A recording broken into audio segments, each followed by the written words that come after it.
For the next few minutes, we're going to be looking at a topic which is called trespass. I believe that for oil and gas companies that are involved in tracts of land to where there's more than one owner, the issue of trespass can be a big issue. And here's why. For us to be able to access the subsurface minerals, we always have to do that from a surface location. And because most tracts of land, at least in my experience, most tracts of land, the surface owner is not the mineral owner, or at least the surface owner doesn't own 100% of the minerals. And so trespass can take place on the surface, but trespass can take place in the subsurface as well. The books that you have will deal with several different types of trespass issues. We're going to look at just a couple here in this class. If you look at the picture, Abe owns the surface. Let's say he runs cattle on the surface. He's not growing crops, but he has cows. But he owns none of the subsurface. That's owned by David. I want you to assume that David lives in New York City. He inherited the minerals there. He's actually never set foot on the surface lands, not even sure where it's at in the county, but he owns 100% of the minerals. Let's say that a company wants to evaluate the mineral estate. They want to do some seismic exploration. They want to set off dynamite charges in the field, set up cameras, listening devices, to get a picture of the seismic or the potential value of drilling a well on this tract of land. The question is, can the oil company do that without Abe's permission, or would they be trespassing? The other question is, let's say they received Abe's permission, but they didn't get David's permission. Would they then be trespassing on David's interest? I think that's a fair question. Well, let's talk about David for a second.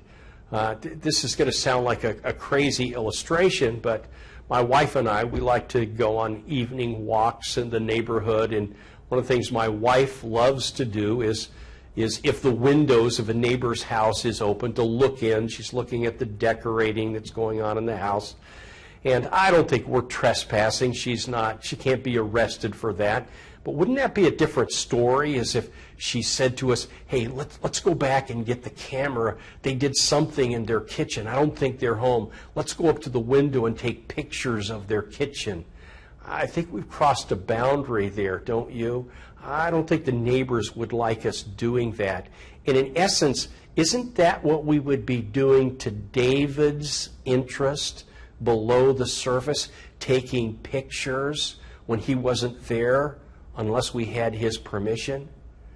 And so I believe clearly we would be trespassing on David's interest if we don't have his permission. But the other question is, if we don't have Abe's permission, are we trespassing on his property? As a matter of fact, what do you think the dynamite charge has done to the cows? Has it destroyed any of the land? We've got these listening devices all over the place. Can we do that without Abe's permission? I think that's a great question. Let me try to answer that question if I can. I want you to assume that David is you. That you're David, you live in New York City, and you inherited these minerals from your grandfather. Actually, your grandfather told you, he was in the hospital, he was dying, and he told you, it was the last time you were there, that he wanted you to have the minerals under this tract of land. He said, I've set it out in the will. And then he said this to you. He said, you know what? I've never leased those minerals, but I think one day there's going to be an oil company that's going to want to lease those minerals and drill a well. And if they do, you could be wealthy. Those were the last words that your grandfather spoke to you. Hey, what kind of value or potential value are you placing on those minerals that you inherited from your grandfather? I think the value is pretty high. I think it could be very high. Now, let me change the story a little bit. Let's say that you could not evaluate your minerals or get to your minerals unless Abe, the surface owner, gave you his permission. Let me say it again. Now, you're placing a high value on those minerals, but let's say we lived in a country to where you could not access what you owned without the surface owner first giving his permission. Now place a value on those minerals. Is it high? Well, actually, it's 0 if Abe says no, isn't it?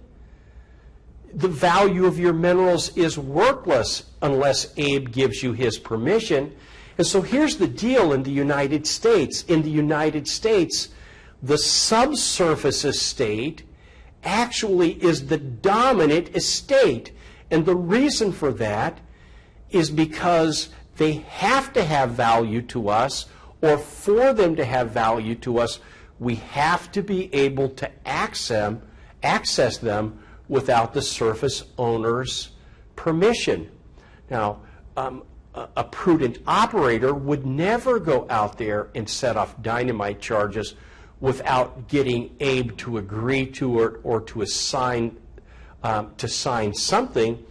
But in the United States, if Abe refuses, his refusal will not diminish the value of your minerals because you still have the right to access them even through seismic activity.